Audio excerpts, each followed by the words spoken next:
예, 여러분 안녕하십니까. 공무원 장엄급제 우리 소방직 한국사의 기초과정 지금 진행하고 있습니다. 뭐 여러분 교재 보면 알겠습니다. 일치월장이란 말 썼잖아요. 그 다음에 이제 청출어람 단계 그리고 이제 장엄급제 단계까지 가셔야 되는데 일치월장을 하고 계십니까? 일치월장 했으면 좋겠습니다. 근데 사실 수업 시간에 포인트를 짚는 게 중요하죠. 저 사람이 지금 뭘 강조하는구나. 그걸 짚어보고 나머지 잊어버려도 돼요. 그러니까 그 포인트를 잘 짚어야 되는데, 물론, 계속해서 우리가 포인트만 강조해도 되는데, 그렇게 되면 너무 그냥 다 포인트가 돼버리잖아. 그래서, 포인트가 뭐냐. 특히 교재의 본리체, 그리고 제가 강조하는 것, 그 다음에 포인트, 흐름, 뭐, 여기 칠판하는 흐름도 이런 것도 중요하고요. 여러분이 이 흐름도만 제가 따로 설명한 것도 있으니까 참고하시면 좋겠습니다.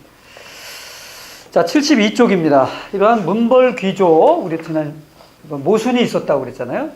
그래서 문벌 귀족의 모순 얘기를 했습니다. 그 모순이 심화돼서 결과적으로는 문벌 귀족이 몰락을 하고 무신 정권이 됐습니다. 1170년인데요. 연도 알아주시기 바랍니다. 무신 정권의 성립이죠. 예. 자, 거기 1번 보시죠. 무신들은 문신보다 적은 액수의 토지를 지급받고 한때 군인전이 박탈되기도 했습니다. 빼앗기기도 하고. 근데 결정적으로는 우리가 이제 과거제 시행 우리 앞에서 얘기했습니다. 고려는 무가가 없습니다. 이게 핵심이죠. 별표 3개죠. 무가가 없어요.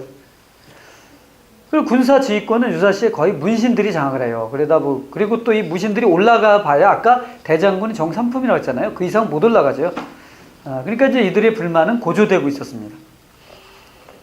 또 당시 국왕이 의종인데, 의종은 뭐, 이렇게 생각하면 돼요. 조선시대에 연산군이 있다면 고려시대는 의종이 있다. 아주 놀기 좋아하는 임금이었고, 그런 것이 이제 시너지 효과를 내면서 무신 정권이 성립이 됩니다. 그래서 거기 2번에 보시면 정중부, 의방, 이고 등이 이방하고 떼어야 되는데 안 떼어졌네요.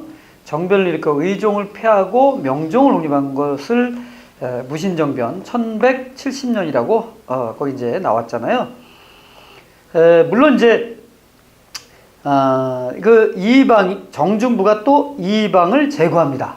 그래서 그 무신 집권자들과 그들의 최고 기구 그리고 그들의 집권 시기를 지금 정리해놨거든요. 표에다가. 다 외울 필요는 없고요. 정중부, 경대승, 이민, 최충원으로 이어지는구나. 그 정도를 좀 기억하시고, 정중부 같은 경우에는 중방이라고 하는, 아까, 우리, 여기 중앙 조직에서 2군 6위 장군들 모임이라고 했잖아요. 그 기구. 그래서 중방을 중심으로 정치를 해나갔고, 최충원 같은 경우에는 도방뿐 아니라 그 밑에 보니까 뭐가 있어요? 최씨 무신집권 기구에 만든 게 교정도감이란 겁니다. 교정도감이라 지금으로 따지면 뭐 안기부, 국정원과 비슷한 이런 정보기구를 통해서 초법적인 정치를 했다 이렇게 봐야 되고 거기 있는 통치 기구들 무신정변의 통치 기구들은 가끔 물어보니까 정리를 잘 하셔야 되겠습니다.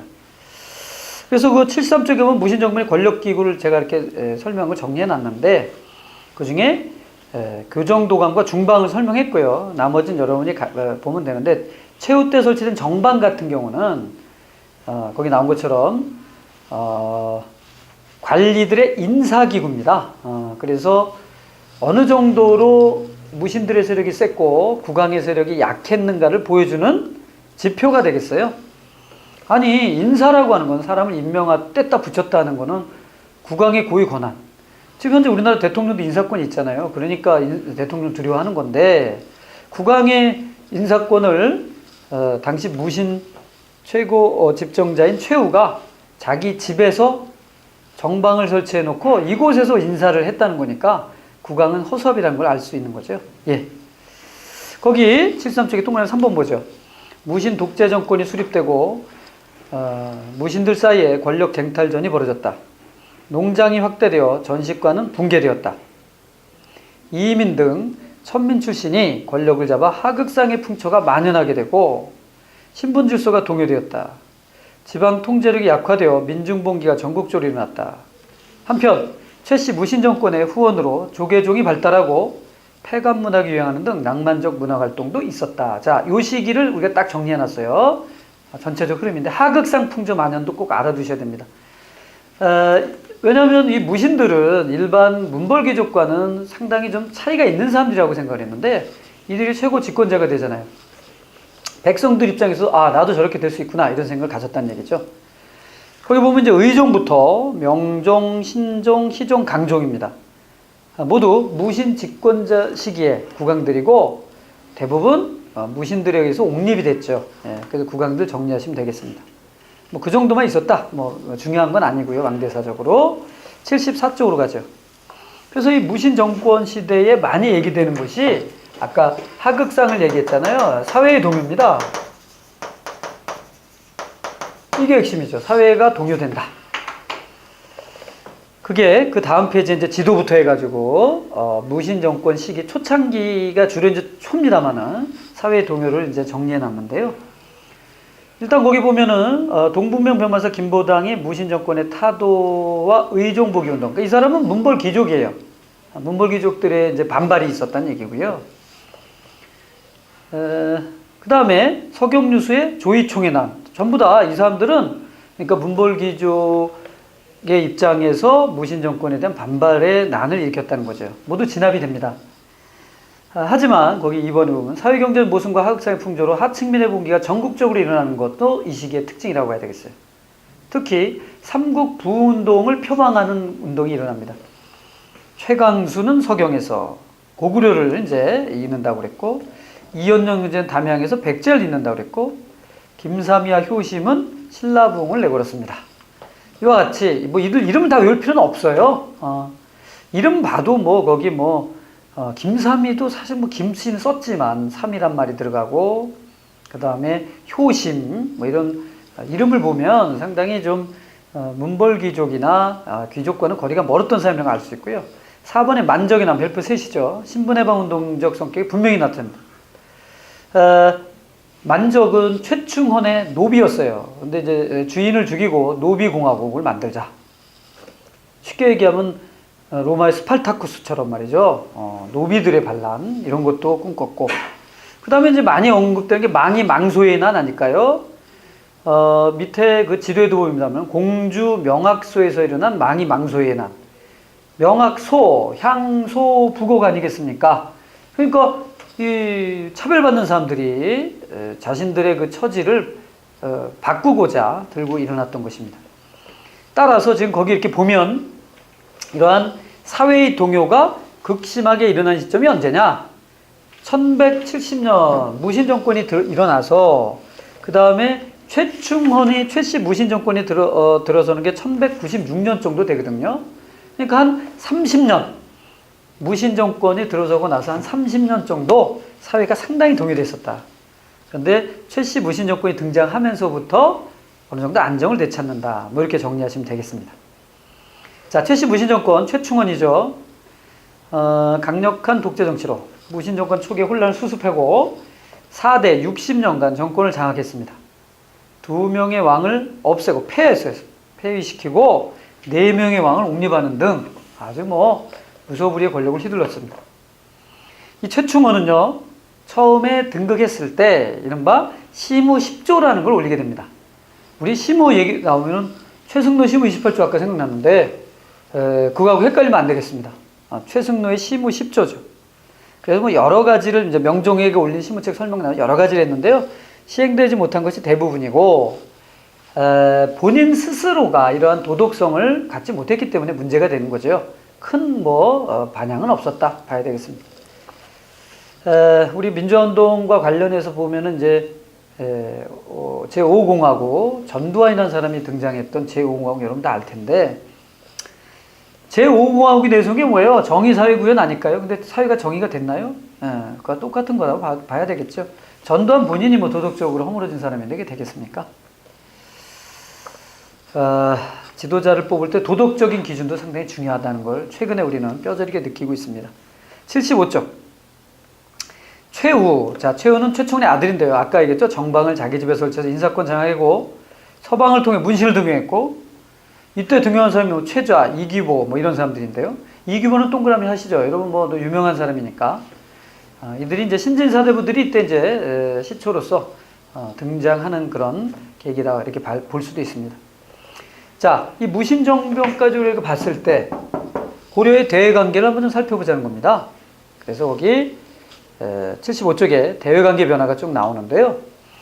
제목을 보시면 고려의 대외관계는 뭐 당연히 북송, 친송, 이게 두 가지예요. 대외관계. 친송과 북진이에요.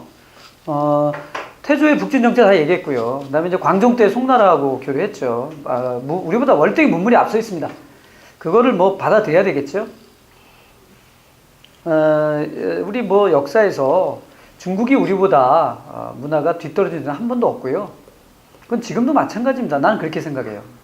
그리고 사실 고려 시대를 넘어가면서부터는 일본도 우리보다는 경제력도 월등하고요. 문화적으로도 탄탄한 나라가 됩니다.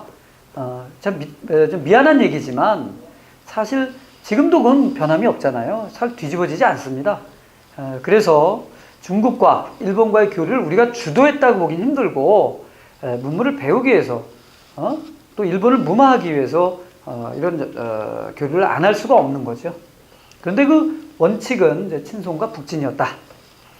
그러면 당연히 북진은요 큰 문제를 일으킬 수가 있어요. 그게 바로 북방 민족들과의 충돌이 일어날 수 있다는 겁니다. 당시 서기 10세기, 11세기에는 전 세계적으로 좀 온난화가 진행됐던 시기였기 때문에 이 만주 지역에 그리고 몽골 초원 지역이 상당히 따뜻했던 걸로 보여지고 그런 영향 때문에 유목민족들이 상당히 윤기합니다. 그래서 일단 거란과 충돌할 수밖에 없었다는 거예요. 그래서 거란 당연히 뭐 충돌이 될 수밖에 없죠. 거란 문벌귀족 시기의 거란 그리고 그 문벌귀족 후기에 여진 이렇게 이제 이어지는 거죠. 무신 정권은 누구와 싸웠어요? 몽골과 싸우죠. 몽골과 싸우지 않습니까?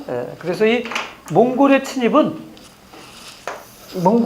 이 고려의 전 후기를 나누는 아주 큰 계기가 되는 거예요. 그래서 선생님이 제가 여기다가 선을 긋습니다. 여러분 이런 말 들어봤어요? 역사의 획을 긋는 사건. 바로 획을 긋죠. 이렇게. 획을 긋으니까 획을 긋는 사건이죠. 그러니까 여러분들이 그걸 잘 보시면 돼요. 자, 거란의 침입입니다. 거기 이제 뭐 동북아 정세는 넣어놨는데 뭐 자세히 보시면 이해가 될 거고, 거란의 침입과 관련해서 거란이 한 3차례 크게 이제 쳐들어오는데 1차 때 성종 때죠. 서희가 외교 담판으로 강동 육주를 획득한다. 이게 별표 3개죠. 밑에 보시면 강동 육지의 위치에 대해서 뭐 최근에 대해서는 여기에 대해서 또 논란이 있습니다만은 왼쪽에 보면 고려의 국경선이 압록강에 닿는 걸 볼 수 있거든요. 이걸 강동 육주라고 합니다. 근데 서희가 이걸 어떻게 얻었어요? 외교를 통해서 얻지 않습니까? 상당한 분인데 참 흥미로운 점은요. 여러분 우리 이제 과거 제도가 광종 때 시작됐다고 그러잖아요. 광종 때 있었던 과거 제도의 서희는 두 번째 과거에서 1등 장원급제한 사람이에요. 그러니까 이 사람은 장군, 무신이 아니라 문신이었습니다. 그래서 서희 장군이라고 하지만 사실은 뭐 이러한 외교관적인 입장이었고 강동 육주를 획득하는데 아주 지대한 공헌을 했죠. 2차 침입 때는 뭐 강조의 변으로 인해서 일어났는데 강조는 죽음을 당하고요. 개경이 함락되고 양규가 활약하기도 하죠. 3차 침입 때 그 유명한 강감찬이 귀주에서 이 거란군을 격파하게 됩니다. 그러니까 고려는 북방민족과 물러서지 않고 싸웠다는 거예요. 하지만 워낙 거란의 힘이 셌기 때문에 4대 이해를 받아들일 수밖에 없었습니다. 그래서 여기 이번에 보면 고려의 힘으로 고려송 거란 사이 균형관계, 세력균형이 유지했다라고 좀 좋게 썼지만 이건 제가 좋게 쓴 거예요. 실제로 따지면은 거란의 요구를 받아들이고 송나라와의 국교가 단절됩니다. 어쩔 수가 없었어요. 대신 거란도 함부로 이제 고려를 넘보지 못하는 그런 상황이 유지가 된 겁니다. 그러니까 송과의 관계 끊으면 더 이상 안 쳐들어갈게. 뭐 이 정도 선에서 합의가 됐다고 봐야 되겠죠. 또 쳐들어올지 모르잖아요. 강감찬의 권위로 개성에 나성을 썼습니다. 그리고 밑에 보니까 천리장성을 썼습니다. 그래서 이 거란의 침입으로 천리장성, 별표 3개, 천리장성을 쌓는다. 우리 역사에서 천리장이 또 한 번 있었죠. 연개소문의 천리장성. 그건 아마 만주에 있었을 것이고요. 최근 들어서 그분도 뭐 선생님 잘 아는 선배님인데 그분이 최근 들어서 이 천리장성이 고려의 국내에 있는 게 아니라 만주에 있었다라고 주장하는 논문이 나와가지고 지금 또 뭐 학계가 술렁술렁 하는데 아직은 국내에 있었던 걸로 여러분 기억하시면 되겠습니다. 그리고 이때 이제 거란 침략했을 때 초조대장경 한 거 우리 다 얘기했고 7대실록이 편찬됐으나 이 이후에 이제 몽골의 침략으로 이게 이제 그 소실되죠. 그래서 초조대장경 만들게 되는 계기였다 이렇게 기억하면 되겠습니다. 자, 다음 페이지로 가면 여진정벌이죠. 동북구성 개척입니다. 그리고 이제 그 거란이 좀 쇠퇴할 때 여진이 이제 세력이 좀 세지게 되는 거죠. 이 여진이 세력이 강해지면서 고려를 압박하는 상황이 됩니다. 윤관이라고 하는 문신이죠. 이 사람이 이제 사령관이 돼서 나갔는데 처음에는 패배를 해요. 그러니까 이거 왜 패배했는가 분석을 해봤더니 여진족들은 기병인데 우리는 보병이다 이래요. 그래서 새로운 군대를 만들어야 되겠다. 그게 별무반입니다. 별표 셋. 별무반은 기병 중심으로 이제 고려의 군대를 개편한 거예요. 여진을 정벌하고 동북구성을 축조한 게 1107년인데요. 이거 참 중요합니다. 윤관 장군이 1107년인데요. 동북구성. 그런데 보세요. 2번에 보니까 여진이 금나라를 건국해요. 강력해진 1115년에 불과 한 7, 8년 사이죠? 그리고 거란을 정벌합니다. 그리고 중국으로 진출해서 송나라를 무너뜨립니다. 그리고 송나라를 남쪽으로 쫓아오래요. 남성으로. 엄청나게 강력해지는 거예요. 이렇게 되면서 고려에게도 4대 예의를 요구합니다. 그러니까 이자겸이나 김부식 같은 문벌귀족들은 자신들의 정권을 유지하기 위해 북진 정책을 포기하고 금에 대한 현실적 4대 정책으로 전환하게 되는 거죠. 그래서 윤관의 동북구성까지는 북진 정책의 아주 극단적 사례를 보여주는 건데 그 이후에 금이 워낙 강하니까 4대 예의로 전환하죠. 이거에 대한 반발로 일어난 것이 아까 이자겸, 묘청의 난이라는 것도 언뜻 얘기했잖아요.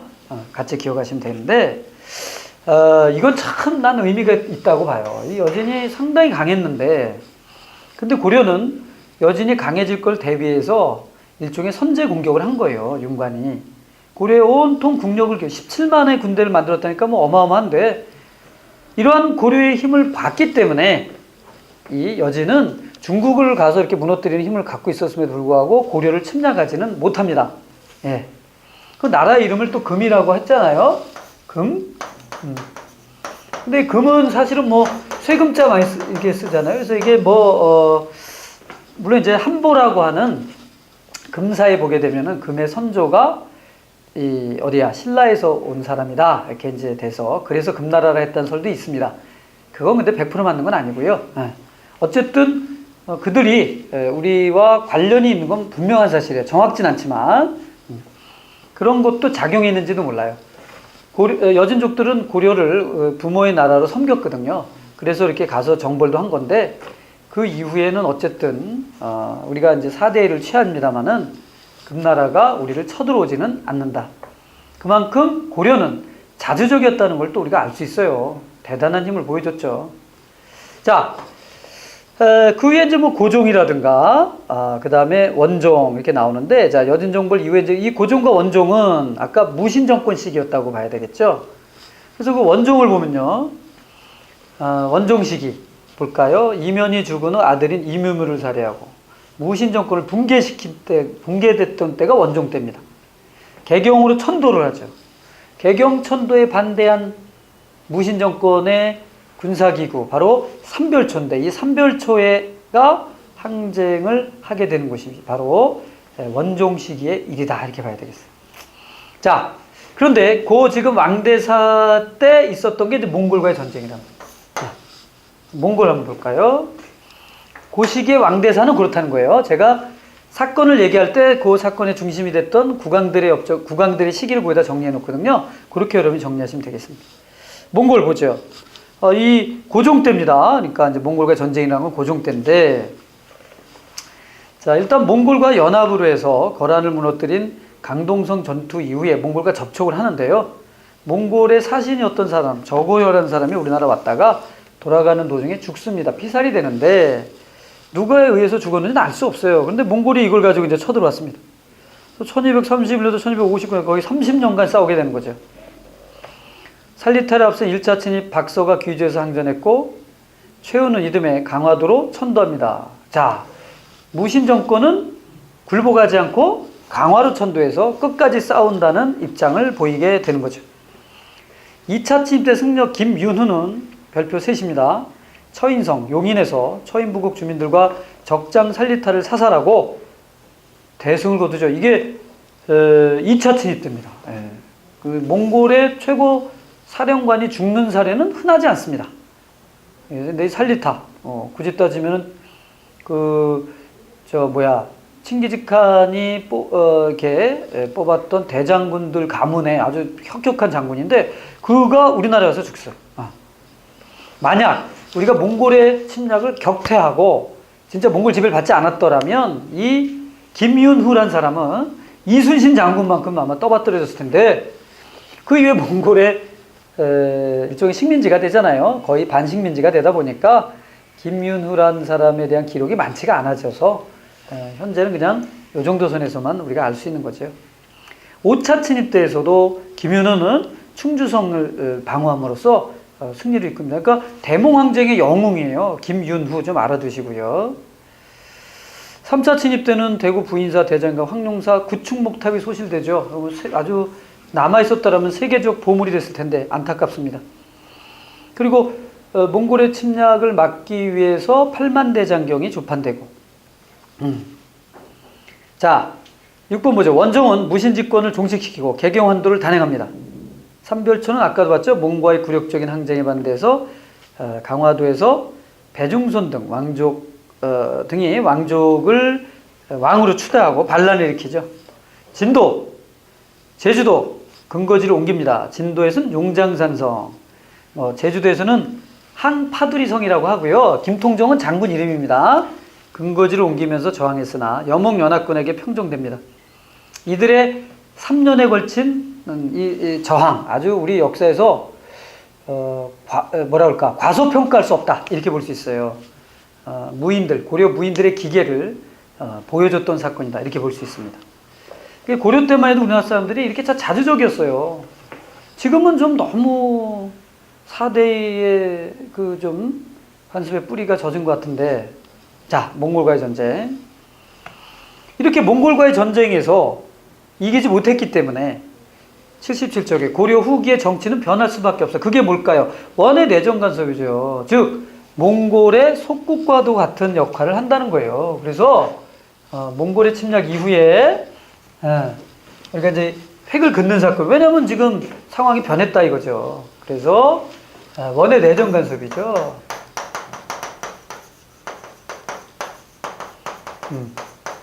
내정 간섭이 심화된다는 거예요. 물론 아까 우리 봤죠? 원종?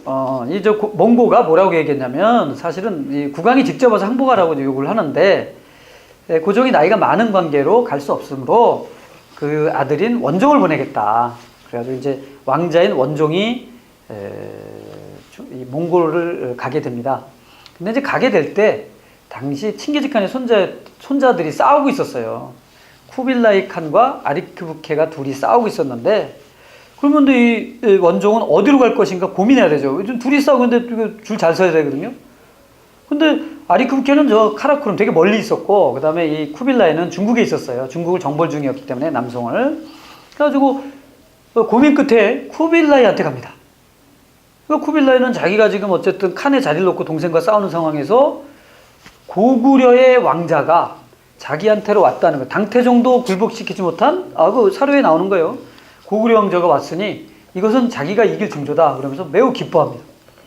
물론 그 이후에 자기가 이기고 이제 원의 최고 칸이 됩니다만은 그러면서 고려에 대해서 상당히 후한 대접을 하고 그것이 시발점이 돼서 나중에 원종이 등극했을 때 원종은 여러 차례 쿠빌라이를 만납니다. 중국을 여러 차례 가는데 자기 아들인 나중에 충렬왕이 되죠. 충렬왕과 칸의 딸 제국대장공주인데 둘이 결혼을 하자 이렇게 얘기를 해요. 제안을 해서 칸이 또 이걸 들어줘서 그래서 결혼을 해줘.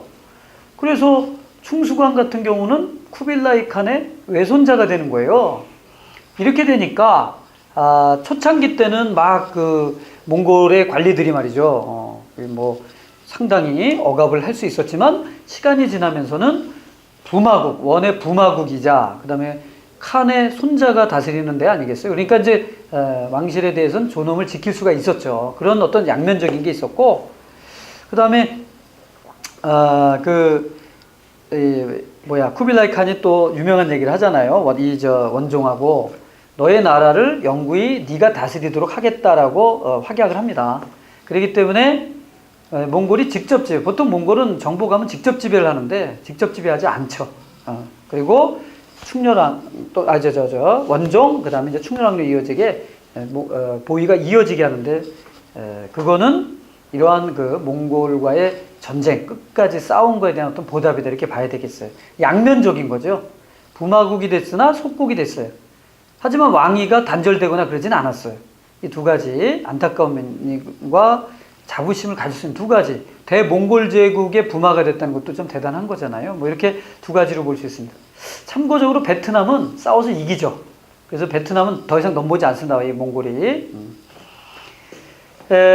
어쨌든 고려 후기의 정치적 변동입니다.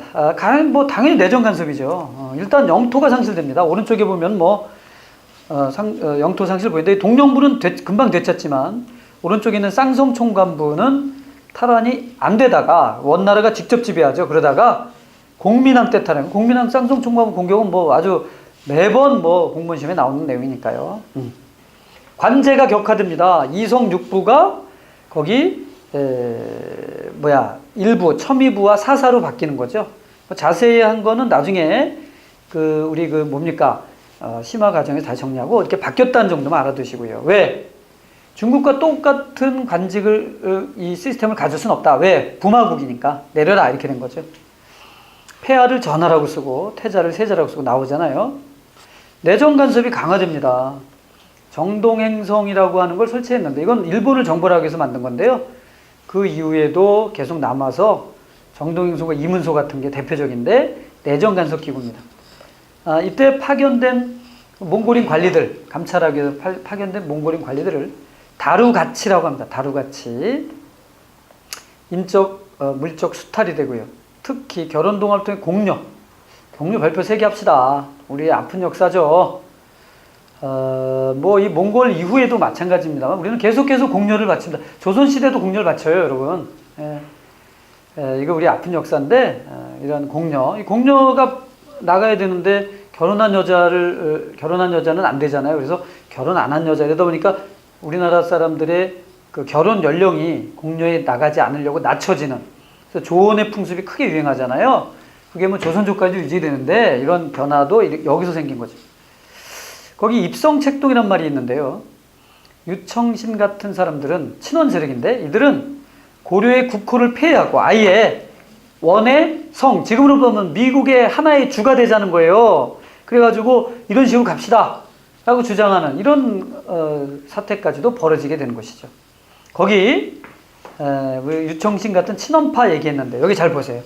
결국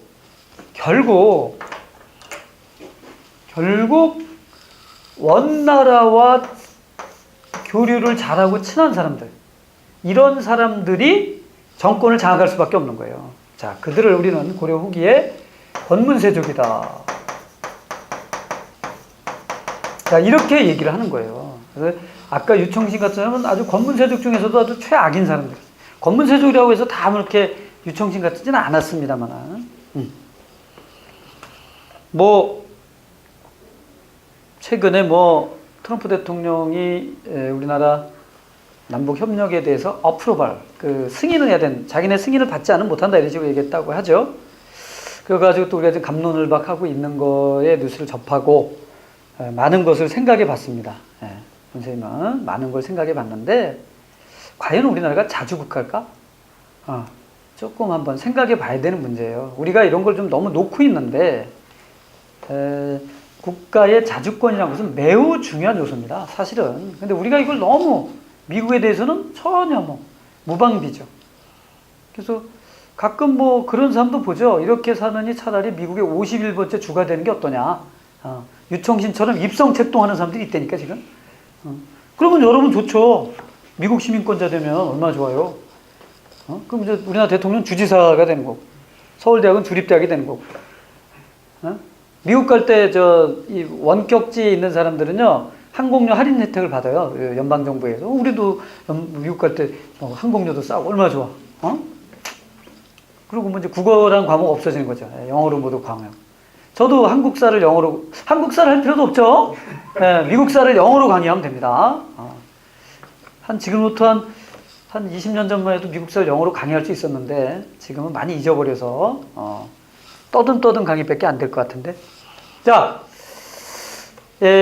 입성 책동이 뭐다 좀 알아두시고요. 그 다음에 밑에 원과의 문화교류도 있었어요. 그 중에 만건당 동그라미 합시다. 만건당. 충선왕이 북경에 만든 학술기구. 충선왕. 그래서 이제 만건당이라고 하는 양국 그 학술기구 만들고 양국 그 학자들의 교류가 이루어진 거 있었고요. 그 다음에 안향에 의해서 성리학 수용. 성리학이 들어온 게 또 몽골 시대고요. 몽골 지배 때 성리학이 들어왔고, 그 다음에 문익점이 목화를 들여오잖아요. 그것도 원나라 때예요. 그러니까 결국 이 원이라고 하는 나라는 대몽골 울루스 전 세계를 지배한, 사실 지금 미국이라고 하는 제국이 나타나기 전에 최고의 제국 아니겠습니까? 그래서 이 문화가 아주 교류가 활발했는데 고려도 그 영향을 받았다 이렇게 우리가 볼 수 있습니다. 자, 자주성이 몽골에 의해서 격화됐다. 그 증거가 국왕들 이름에서 나오네요. 충렬, 충선, 충숙, 충해, 충목. 자, 이렇게 충자를 붙이잖아요. 자, 이렇게 묘호를 쓰지 못하게 되는 것도 이 시대의 특징이다. 이렇게 볼 수 있습니다. 그 다음 페이지 보면 충정왕까지도 이렇게 이어지는데. 자, 이러한 상태에서 벗어나고 싶어 했던 분이 있어요. 매우 중요한 분입니다. 바로 공민왕이라는 공민왕의 개혁.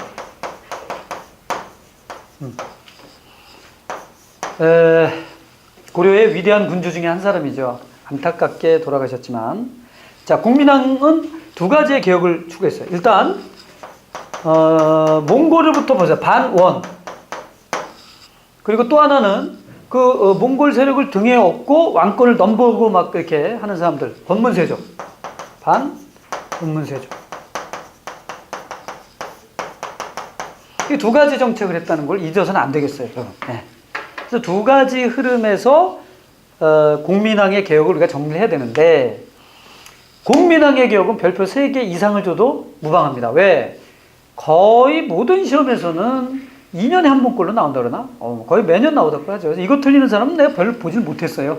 공부를 좀 하는 학생도 이건 틀리진 않습니다. 그러나 지금 이 강의를 듣는데 그런 게 있었어요? 하는 분들은 꼭 주의를 하셔야 됩니다. 여러분들은 한국사에 대해서 물어보면 대답을 못해요. 그런 게 있어요? 다 그래요. 여진족한테 얘기하는 거나 큰 차이가 없어요. 그래서 내가 여진족과 우리나라 사람 이렇게 섞어놔도 몰라. 여진족도 우리나라 역사 모르지, 여러분도 모르지. 그러니까 여진족과 똑같아요. 이렇게 얘기하면 막 웃어요. 모르는데, 한국말 하는 것 빼고는 도대체 같은 나라 사람이라고 어떤, 역사적 기억이 서로 공감하는 게 없어요. 그나마 공무원 시험에 한국사가 없어진다면 우리는 여진족의 나라가 될 수도 있어요. 자, 농담 좀 해봤습니다. 78쪽에 있는 고려 말의 개혁정치 보도록 하겠습니다. 그 이제 표가 나오잖아요. 자, 지금 상황, 원명 교체기의 상황인데, 공민왕과 권문세족이, 공민왕 때, 지금 공민왕과 권문세 대립하고 있을 때, 공민왕은 의도적으로 신진사 대부들을 등용시켰고, 그리고 이 신진사 대부는 그 이후에 신흥 무인 세력과 손을 잡음으로써 공민왕 사후에 이제 조선왕조로 이어지는 기틀을 마련한다. 이런 표를 제가 넣어놨고요. 자, 그러한 표를 바탕으로 해서 그 시기를 한번 정리해 봅시다. 자, 권문세족을 제거하기 위해서 정방을 폐지하고 성균관의 기술학부를 분리해서 최고 교육기구가 성균관 이름 바뀌었어요. 그 이전에. 근데 이 국자감에서 성균관으로 바뀌었는데 잡학을 가리키는 그 과정을 없애버립니다. 그리고 순수 유교 교육기관으로 정비했어요. 그리고 신진사대부를 등용하는 거죠. 그러니까 여기에 우리가 기억을 할 것은 이 공민왕이라는 사람이 누구를 등용했다? 신진사대부를 등용했다. 이걸 기억하는 게 핵심이죠. 그럼 신진사대부는 어디서 왔어? 바로 여기서 오는 거죠. 이 항리 세력이 쭉 오다가 무신정권 시대에 중앙정계로 나가기도 하고, 그리고 이들은 몽골의 영향을 받던 상황에서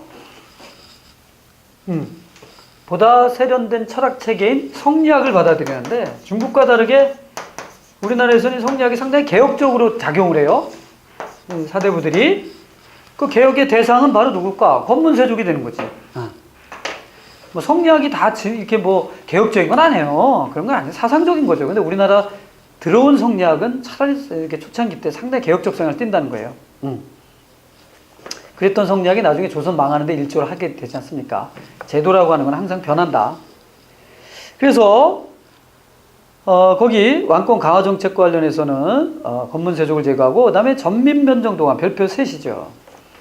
공민왕 후기 때인데, 공민왕 후기 때 이제 그 전민변정도감, 신돈 같은 사람 중심으로 전민변정도감을 설치해서 토지개혁을 통해 권문세족의 경제적 기반을 약화시키고 노비 해방을 통해 민심을 획득하고 국가재정 기반을 강화하려고 했었습니다. 물론 이 전민변정도감의 개혁은 실패하고 말죠. 또한 반원 자주 정책을 하잖아요. 권문세족의 대표적인 기철 형제를 숙청합니다. 전에 드라마 기왕후가 있지 않았나요?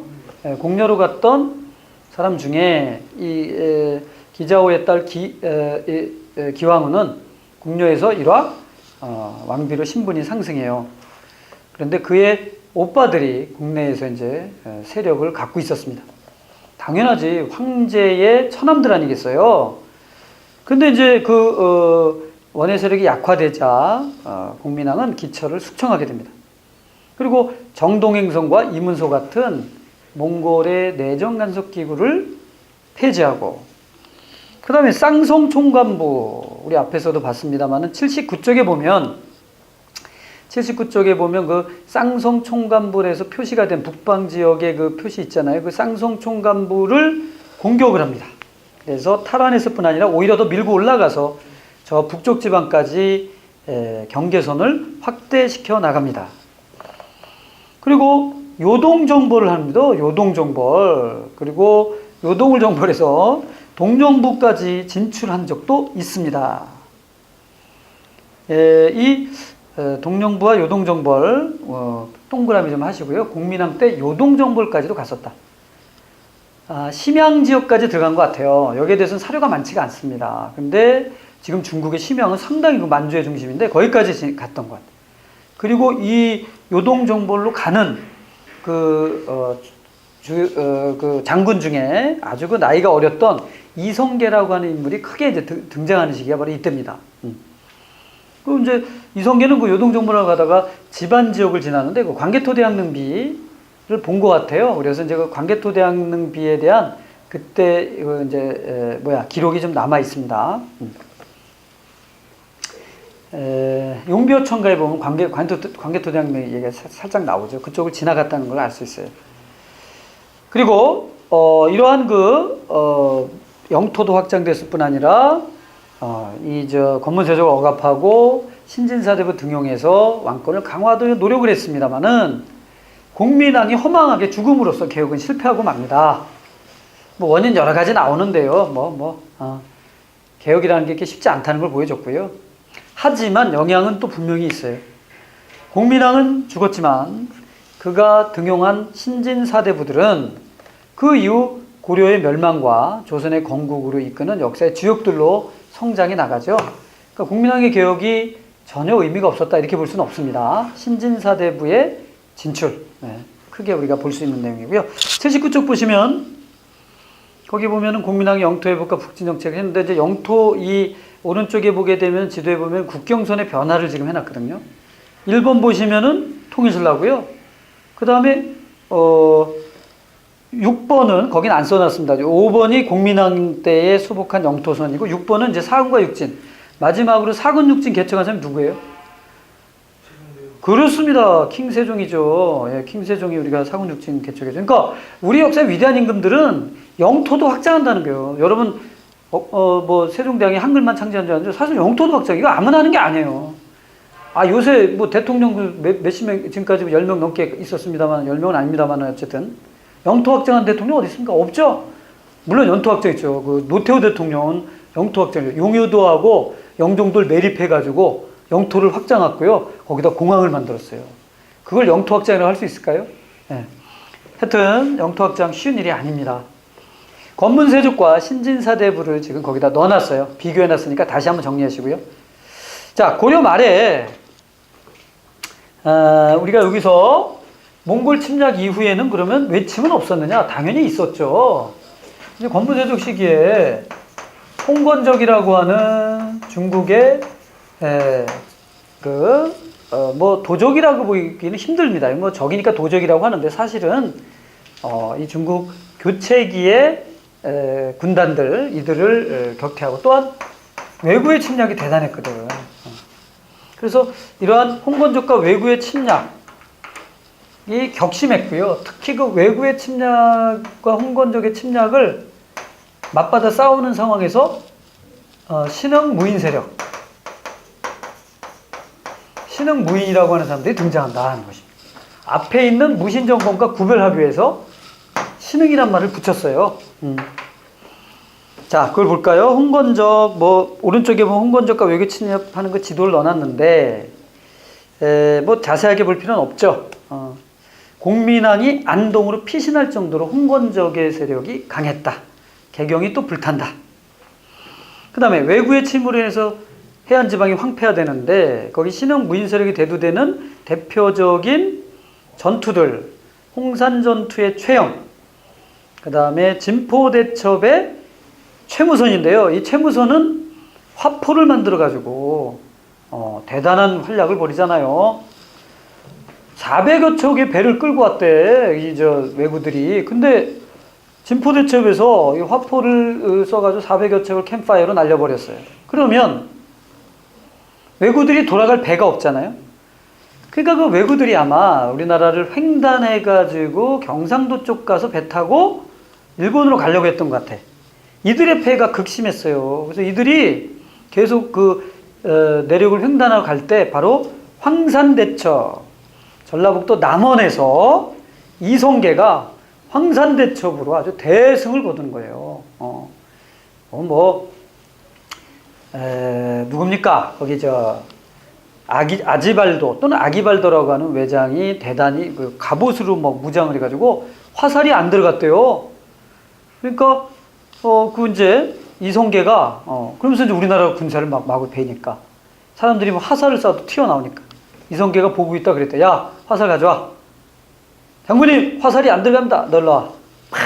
내가 너야 새끼야. 일로 와. 가져와. 그래가지고 화살을 팍 쏴서 투구를 맞췄답니다. 그래서 투구가 살짝 벗겨지는 순간 그 옆에 있던 동생 이지란이 한 발을 쏴가지고 아지발도를 죽였다라는 기록이 돼 있는데요. 무시무시한 우리나라 양궁 대표의 선조들이 되는 거예요. 대단한 그 얘기는 그만큼 이성계가 상당했다, 대단했다는 걸 보여주는 거죠. 황산대첩입니다. 그 다음에 관음포 전투도 있고요. 이렇게 거기 지금 나온 이 전투들은 시험에 나오게 되면 여러분들 헷갈리게 할 수 있어요. 그래서 꼭 좀 국난 극복사라고 하잖아요. 살수대첩이니 나당전쟁이니 이런 거 너무 크잖아요. 이런 거 물어보면 틀린 사람은 없는데 이렇게 조그만 거 물어보는 것, 윤관의 여진정벌 이런 거 물어보게 되면 많이 좀 틀리니까 정리하시기 바랍니다. 자, 80쪽에 보시면 최영 장군이 등장하죠. 최영이 권문세족인 이인임일파를 축출하고 마지막에 이제 집권을 하죠. 물론 최영 스스로도 권문세족입니다. 매우 청렴했죠. 황금을 보기를 돌같이 하라고 아버지가 황금을 보기를 돌같이 해야 되면 뭘 봐야 돼? 좀 다이아몬드를 중심으로 해야 되나? 하여튼 건 농담이고요. 그래서 신흥부인과 신진사대의 갈등으로 고려가 멸망하게 되는데 결과적으로 이성계를 발타고 키워줬던 최영 장군이 요동정벌을 이제 단행하게 되죠. 그 요동정벌에 반대하던 세력들, 바로 이 신흥무인 세력인데요. 여기 잠깐 보시면요. 신진사대부가 이것만 정리하고 끝내죠. 신진사대부가 둘로 나눠지죠. 이때 와서. 온건파하고 혁명파로 나눠진 거죠. 그래서 온건파는 권문세족을 물리치고 고려를 유지하자는 입장이고 이 혁명세력은 새 왕조를 꿈꿨어요. 근데 이 혁명세력이 누구와 손을 잡아요? 이 신흥무인 세력과 손을 잡아요. 그래서 혁명파들이 조선을 건국하게 된 거예요. 1392년입니다. 위화도 회군을 하는 거예요. 회군. 위화도 회군을 해가지고. 그럼 온건파는 낙향을 해서, 낙향하죠, 이들은. 그래서 온건파는 낙향을 해서 더 이상 불사이건 두 왕을 모실 수 없다. 이렇게 되는 거지. 근데 결국 이들이 또 조선의 중심 세력이 돼요. 조선을 건국한 혁명파들을 우리가 보통 훈구 세력이다. 이렇게 훈구파라고 얘기하고, 낙향한 세력을 우리는 사림이다. 이렇게 얘기하죠. 그래서 이들이 이제 조선 초기 15세기, 16세기의 정치 세력으로서 또 이제 갈등을 하게 되는데, 일단은 지금 혁명파 사대부들이 조선을 건국하는 데 성공한다는 것이 핵심이 되겠습니다. 자, 여기까지 해서 우리가 고려의 정치의 흐름, 그리고 대외관계, 플러스 관제 있죠? 관제? 제도사까지 정리를 마쳤어요. 사실 정치사가 제일 중요하고요. 그 다음, 문제가 제일 많이 나오니까. 그 다음에 이제 경제, 사회, 문화. 그 중에 문화가 또 강조된다고 얘기했죠. 경제와 사회에 대해서는 여기에 이제 끼워 넣기만 하면 되는데, 자, 다음 시간에 계속하도록 하겠습니다. 수고하셨습니다.